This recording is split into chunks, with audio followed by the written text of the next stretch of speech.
All right, what a good finish to the week. It wasn't a fireworks today, but it was a solid close to what has been a pretty good, solid week in the stock market.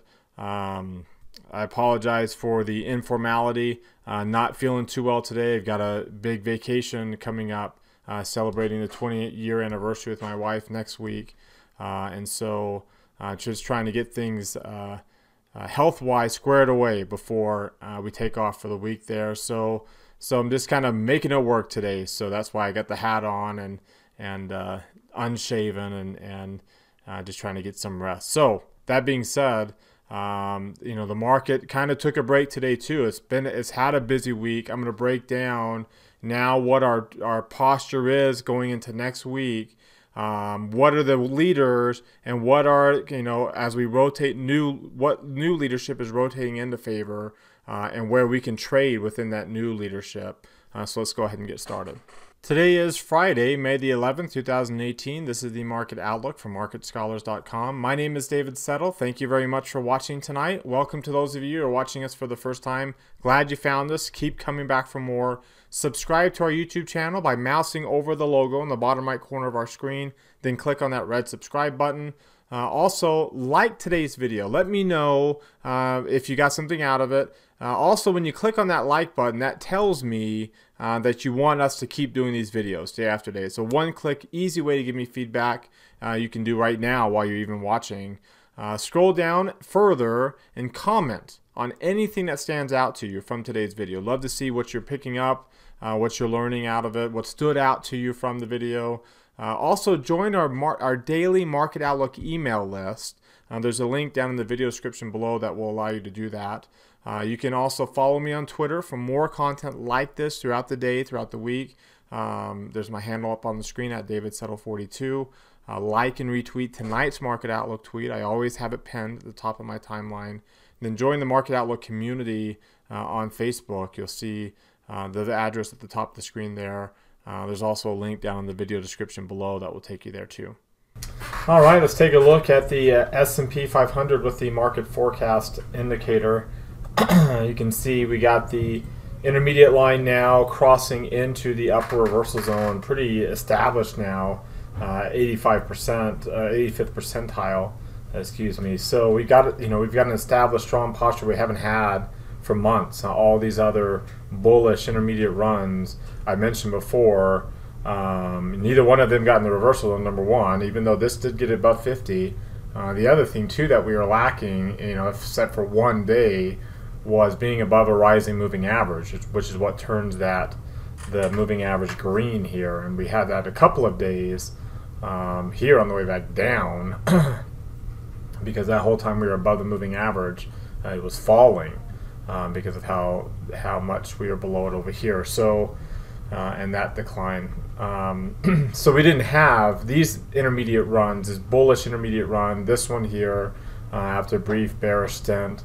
And you can see them colored in green up here, a little bit of a bullish intermediate run here. None of these included a moving average that was rising. That was what we were lacking. This one obviously has now gotten into the reversal zone, unlike all these others, and it includes a moving average that's rising. So we have this green shaded area, so that doesn't look to be interrupted by a pink one anytime soon. Now, again, we talked yesterday, the expectation is 2 to 3 months, and we could definitely get a brief one, just like these over here. But you notice both of these bearish runs, neither one of them included a falling moving average, right? But the moving average was rising that whole time. And so, as long as we get we're above a rising moving average when we're weekly bearish, then things are fine. It's when you get below a moving average, and that moving average, and so we turn pink here because the intermediate posture is bearish, and you have a falling moving average. That's the sign. That's the struggle. That's when you are unable to maintain the trend anymore, the bullish trend anymore. And of course, you got to have these, right? You're going to have these periods of time after you have these extended intermediate runs. And again, this was more extended than normal. You can see the bearish clusters occurred really early on in the period instead of late. So, you know, that's probably a couple months longer than it should have been, and we've talked for reasons why. We're just getting started here. Even if we got a cluster like yesterday, if we would have got a cluster yesterday, it still would have been okay, because it's okay to get a cluster when the green area is starting. Not as okay when you're already a couple of months in. That when you start getting clusters over there, that's when you know. Even though we came close a few times. We came close right there. That's the closest we came. We came close a few times over here as well. You know, that would have been the sign. That those kind of clusters are the ones that you worry about the most, the bearish clusters. Let's take a look at the other indexes. You can see the Dow finally getting towards that moving average. They're not quite up above it yet, and also its intermediate line. So the Dow has been the weakest one. Its market sentiment's lower. The S&P and the Dow are the only ones that have the market sentiment below 50, but they're both rising, so that's a good sign. So you can see the Dow did get some clusters here late in this period. And you can take a look at the NASDAQ composite. It's in market sentiment, and the Russells are both above 50. It's not rising yet, still falling on the NASDAQ, but at least we're up above this, you know, these prior two near-term peaks. And as I mentioned, you know, now that we're like 5-6 days with the near-term line up above 50, you know, don't expect us to continue the pace that we've had this past, you know, the previous 5 session. We're going to start to slow down. We might still grind up, but we're going to start to slow down this upward decline with all the resistance that's in these areas, you know, and the fact that the near-term move is starting to get mature. Remember, near-term moves are typically 7 to 10 days or 7 to 12 days in length. And there's your Russell 2000. You can see closing at 1606 today, 1607. The highest close, remember, is 1610.71. So we're getting very, very close on a daily chart of getting the highest close. On a weekly chart, remember, on that week there we closed at 1608. So we're even that much closer to getting to a new weekly close. And interestingly enough, you know, zoom back out on this so you can see it a little bit better. You look how close we are already. As bearish as we've been, look how close we are already. See how we got that weekly bearish cluster here? We are that close to getting another weekly bearish cluster already on the Russell 2000. So, you know, that puts how bearish we've been in the context. I mean, you look at some of these others on a weekly basis. And here's the weekly chart for the S&P 500. You know, again, it's near intermediate lines turning up. Hasn't crossed above 50 yet, but it's rising. And the, you know, of course, the momentum line for this week, such an extreme move, and that's why we've got the posture change. Intermediate posture had dipped. Now we've got the extreme move on the momentum line. And we have the potential for a nice, good trend on developing here. And we haven't had the intermediate line coming up from below 50 since back here. And of course, you know, that's the last time we've really had significant peak areas on a weekly basis. We've been that bullish for that long. In fact, you know, again, to kind of put that in context, this is the 30-week moving average, right? So it's a weekly chart now. That whole time we were bearish, we never did have a falling moving average. Over here we did, and that's why we had traded below the 200-day moving average. And you can see them in red on both of these, both of them falling. Here, we never did get a falling moving average. You know, they're yellow, which means we were below it, but we were below a rising. That's why it's yellow and not red. A reminder for those of you watching the market forecast on the blog, remember to let me know with 3 clicks that you want me to keep doing these videos day after day. Number 1, click here for those that have a Twitter account. We're still kind of haven't hit the new goal. The old goal is getting above 100. We pretty much get above 100 every day, and I'm really appreciative of that. But I also know that we have, you know, there's been multiple hundreds of people that have liked these Market Outlook tweets in the past. So we're shooting for a new goal of about 150, and those are the kind of things we look for to see, you know, if it's worth it for us to keep doing these for you on YouTube, putting these videos on YouTube. Same thing on Facebook. We get a lot fewer likes here on Facebook than on Twitter for some reason, but if you have a Facebook account, liking that goes a long way. It tells Facebook that you want them to keep pushing you these posts here. And of course, here on the blog, just click that like button. Remember, you can join our daily market outlook email list right here. You can do this while you're watching the video right now. And of course, also, if you want to subscribe to our site, marketscholars.com, up here in the top right corner, you can subscribe and be able to participate in the Market Outlook Forum and chat with us about the videos day after day. All right, so on the long-term chart, we got the green arrow today. So we finished above the 50-day moving average, finished above the last, 1, 2, 3, 4, 5, 6 weeks highs. So very, very bullish sign from that standpoint. I think we'll get, again, we're in a period of increasing arrows. So, with the MACD falling from high levels, you start to get more arrows than you did as we rose up to get, as the MACD rose up to these high levels. But I think we're kind of in this mode here, similar to something like this, where we're coming up off a low point on the MACD, and we'll probably get about 3, 4, 5 weeks or so without a red arrow before we start getting more volatility around the 50-day moving average. When you look at the 3 green arrow chart, again, 3 green arrows and a rising moving average. What more do we need than that? And you can see the last MACD and stochastics high point this is the last near-term high. This is the one before that.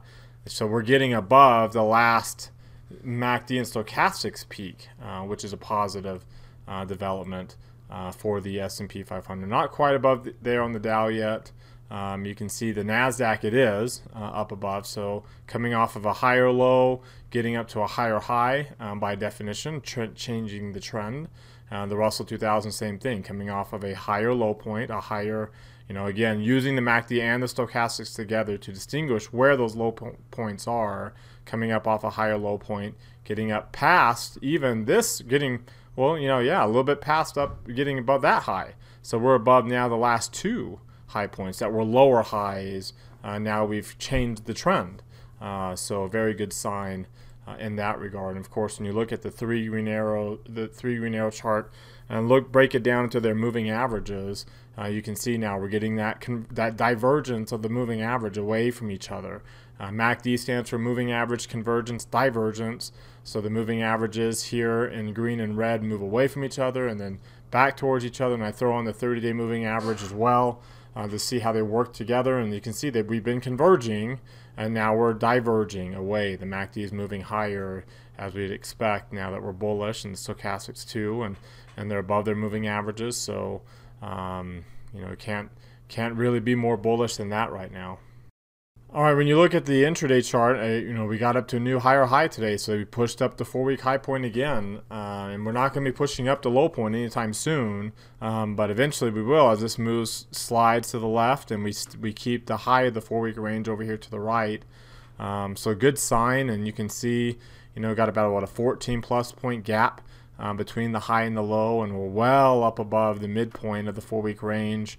So even from an intraday basis, looking pretty good. Just a reminder here, on the original market forecast chart, you can see the 3-month return, which was -7% in this area here. The 3-month return now has gone past the long-term average of just over 2%. So now we have a positive 4%, 3-month return. So we've shifted now back to being more bullish there. You can see today's ATR, today's trading range, very, very small compared to average, about half of the average, less than half of the average. So of course, looking at it on this ATR basis here. Here we go, adding on, you can see the volume declining. If I were to throw on the ATR chart here, the ATR to price ratio, and add that one, you'll notice it's continuing to decline. Let me zoom out on this so you can see it a little bit better. A little bit more of a scale. You can see they're both the average moving average, or the average volume declining, the ATR declining. And of course, when you look at volatility, important to look at volatility, it's continuing to decline towards that 12.5 level. I think when you get to 12.5, that's when we'll kind of peak here on a near-term basis and make another run in volatility up to maybe 13 or 14 and start to, I still think And of course, I could be totally wrong on this, but I still think we'll probably start using 12.5 more as a support. That was the old high point, the high of the range of all last year. I don't think we're going to get back into this kind of volatility mode again.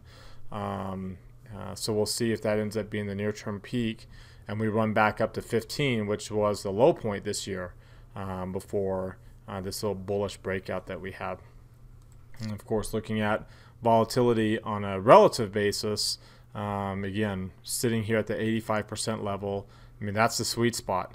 And now as volatility rises, it will find resistance at this 90% area. Typically speaking, you'll find resistance there. That 90 to 95% is that neutral area. So as long as it's in this zone, that's your sweet spot for bullish moves, bullish trends. Getting below 80 is a little too extreme. Getting back up above 90, 95 doesn't change the trend, but it starts as kind of like that warning sign before you break out to the upside. You look at it on a daily basis, you can see here how it used the 90% for resistance the whole time we were bullish, and then we got into it here, so a little bit of a warning sign, and then of course that's when we finally busted through.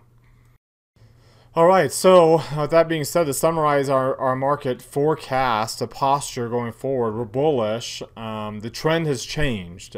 We have now established bullish posture that the expectations are, for 2 to 3 months. We've had a really good week, a little bit of a breakout week. We are, extended in near-term basis. So, it doesn't mean we're going to drop on Monday or maybe even Tuesday. It does mean that, like we saw today, if we are going to have ups and downs, they're going to be really small.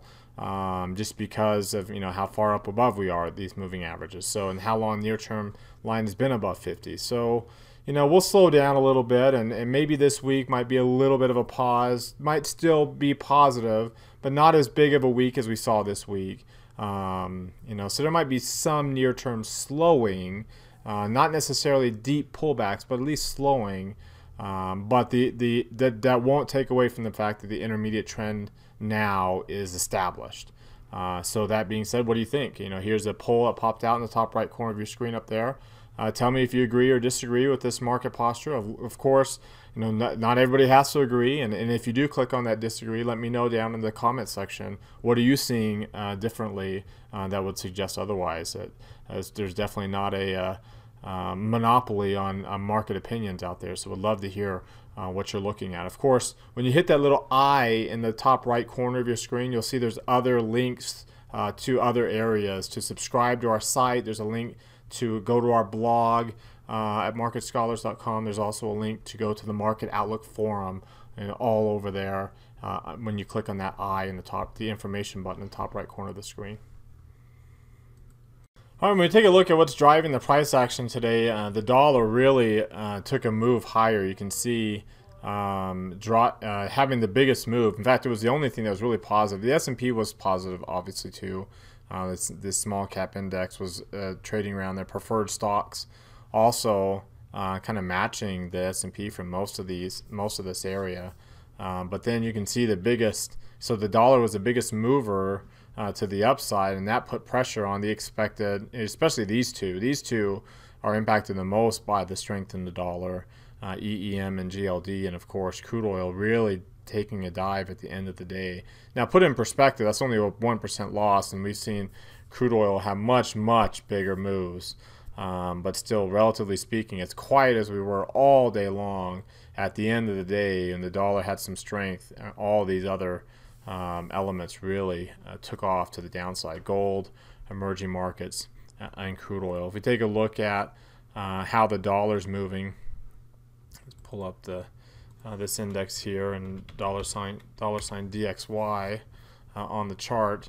You can see, it had, again, that chart before didn't show gaps, so we gapped down, but you can see how the dollar, any strength in the dollar right now is short-lived. I mean, yeah, the dollar has a strong bullish posture. The intermediate lines there, and technically this is a bullish short-term signal. You expect it to kind of bounce off of this, but you also have some pretty strong resistance in this area when you look at it on a little longer time frame here. Here we go. So you can see, 93 and a quarter, 93 and a half, 93. and 0.125. That's all. There's some resistance in this area. So we'll see if that ends up being the case. If we, I mean, obviously it's gone through the Fibonacci zone, the main Fibonacci zone. If you look at if I pull up the 73% Fibonacci area, you can see that, we didn't quite get through that one. It was sitting at 93 3/4. But there's your main zone there. So I don't think the dollar is going to be breaking down to 85 anytime soon. Being at 92, and of course you have to get through 88 to get there. So we're not going to be breaking down there, but I also don't think that we're getting up to 100 anytime soon either. In fact, I think we'll hit 90 again, or close to 90, but before we'll hit 95. If that, considering that we're right smack dab in between both of those right now, simply because I think the trend for the dollar is bearish. Things have changed a little bit for it, and we've had a little bit of a breakout move the last couple of weeks, which is very, very positive. You can see on a long-term chart. I see that a little bit better here on this chart. Pull up $ DXY. But you can see where that resistance is, right around that 200-day moving average. Relatively longer upper shadow this week, not too big, but relatively big compared to what we've seen. So we'll see if that resistance holds. And like I said, with that resistance there, and and considering the long-term trend, 50 days rising, but still below the 200-day moving average, MACD is still negative. So until that breaks, like I said, I think there's a good likelihood we'll hit 90 again, or close to 90. Maybe the top end of this sideways channel, 90.5, before we'll hit 95. All right, take off my video screen here to see the MACD and the stochastics for these. So you see, again, that the U.S. dollar, and this is the ETF for the index, the intermediate line's at 91.5. It's falling, but still above 80, so that's why it's still shaded green. Still above a rising moving average. You can see yields are also above rising moving average, but showing some weakness. Those two can move hand in hand together. Crude oil, look at that. Kind of evening star candlestick pattern coming off of a bearish cluster. So, we'll keep an eye out on there for crude oil. It's also got a strong bullish posture, but it's above 80. So that's again why we're above a rising moving average. It's why it's still shaded green, and you have a green moving average line. These two things going hand in hand, the dollar above 90, crude oil above 90 on the intermediate posture, having such strong bullish postures, having such strong trends, those two do not typically go hand in hand. So that's why one of these two has got to give way. And in my opinion, one of these two has got to give way. And considering the stage of the economic cycle where you expect commodity prices to rise with inflation rising, and again, inflation typically leads to a weaker currency, not a stronger currency. So I think this is going to be the one over here. The dollar is going to be one that gives way, and the crude oil prices keep their strength with short-term pullbacks, right? Higher highs and higher lows. But I think it's going to be that gives way, and you'll get renewed opportunity in gold, and we'll see how that impacts bonds and bond spreads, especially the yield with the yield curve. That was so close to, it was dropping so much towards zero. The yield spread was. Here's the chart of the yield spread. If I were to zoom this out, so you can see it further, and let's look at it on a monthly basis.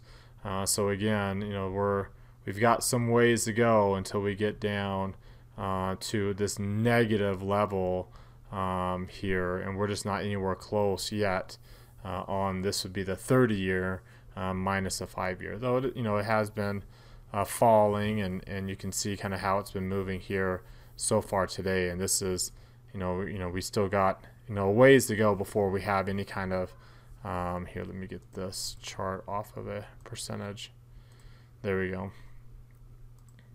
And zoom back out. So here's where you were when we were negative, right? When we had the last rate hikes in early 2006, we had that inverted yield curve. We stopped the rate hikes in mid-2006 when we rallied. Well, we'll see if that ends up being the case here. We're still 273 basis points away from an inverted yield curve. When you look at the sector rotation, the three stars right now, really the only three that are outpacing the broad market as a whole, with the intermediate posture up above 85 on the S&P, is your technology, discretionary, and energy sectors. I mean, you look at those particular sectors here. We'll zoom in on technology, and we look at that. I mean, a little bit of a pullback, and look how far away from the moving average we are.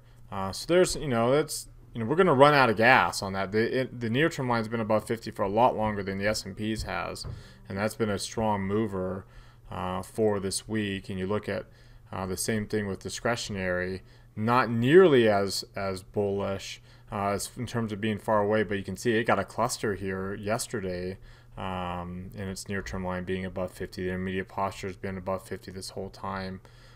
So, not as strong as technology, and of course energy showing just as much strength as technology.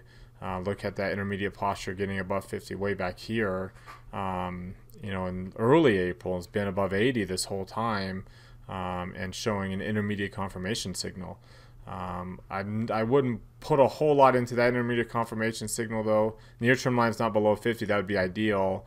But you can see again, it looks like we're kind of forming a little bit of a divergence here, depending upon what indicators you look at. I mean, if you look at the three green arrow chart, the MACD and stochastics on XLE, I think there's opportunity for some short-term weakness. I don't think we're going to change the trend, but you can see the MACD and stochastics are both in the process of forming lower highs with this higher high. So technology and energy have been really, really good performers on a relative basis. But I think there's some time. You can see today, technology was a weak performer.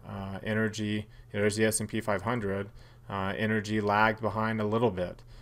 So things will kind of move. They'll slow down in those areas. And discretionary is kind of an outperformer too, but not to the same extent as these other two. It's just been kind of third wheel, so to speak. But then now you have some opportunities in some of these other areas.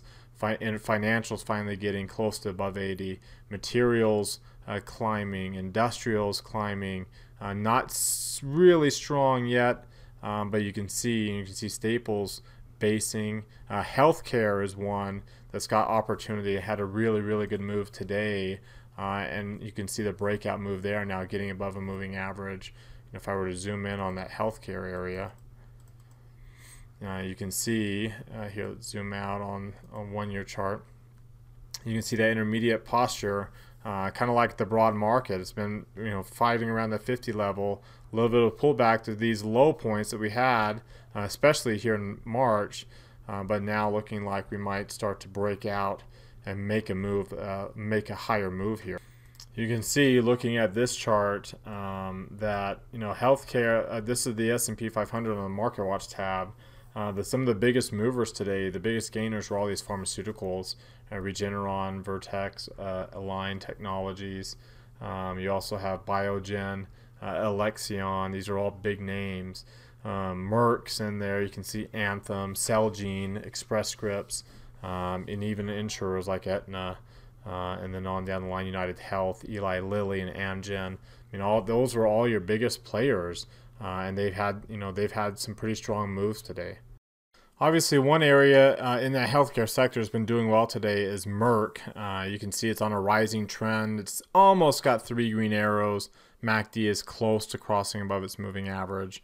It's got a jump in volume, but only to average, not 1.5 times the average. But still, it's got a decent move, and it's bouncing up. And we've had a nice little bounce. If you take a look at the actual MACD here, you can see it's above 0. It might not be above its moving average quite yet, but it's above 0. Which means the 8's above the 17. The price is easily up above the 8. So there's opportunity. We don't have to worry about earnings. That's behind. So we'll see if this continues to trend. You can see there's some pretty good resistance up here, about 62.5. So what we can say is, okay, well, let's buy the stock. We can buy the stock for $6,000 here for 100 shares. Half of that if you're using a margin account. But you can also look to you can buy or sell that 62.5 call. I mean, you get 41 cents, so it's not a whole lot of extra return, but it's something. It's better, it's a little extra return on this. There it is, covered stock. You can see if you analyze that trade. Whoops, it's got to be the other way around. Sorry. You analyze that trade there. You can see that. There's your 62.5, but you remember there's some pretty significant resistance in that area. Let's get rid of these other slices here.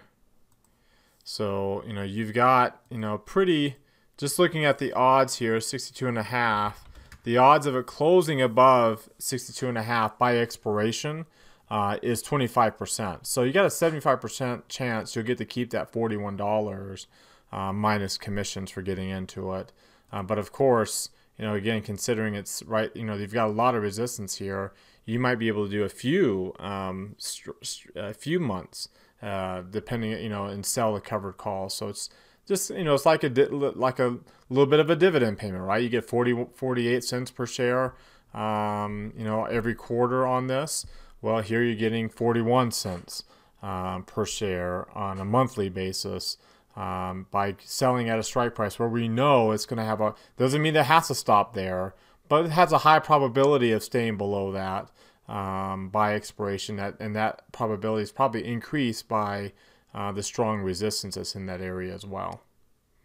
So what do you think of our trade idea today? Love to chat with you about it and chat with each other about it, whether it's our trade idea or the market posture. Let me know your thoughts and comments about it. Tonight's video in the forums. There's a link that just popped out in the top right corner that will allow you to do that. Remember to subscribe to our YouTube channel, by clicking the thumbs up icon down below, like our video today.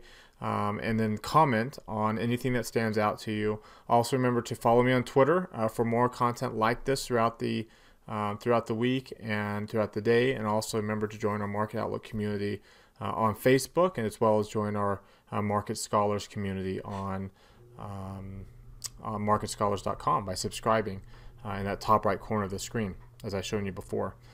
So that does it for me for this week. Thank you all for watching. I'm off next week, celebrating the 20-year anniversary with my wife. We got married May 16th, 20 years ago. So looking forward to this trip, going on our very first cruise that we've ever done together. We've gone to a lot of different places, but we've never gone on a cruise together. So this will be our first time for doing that. So Brandon will be covering the Market Outlook over the next week. So we'll see you all that following Monday. All right, goodbye, everybody.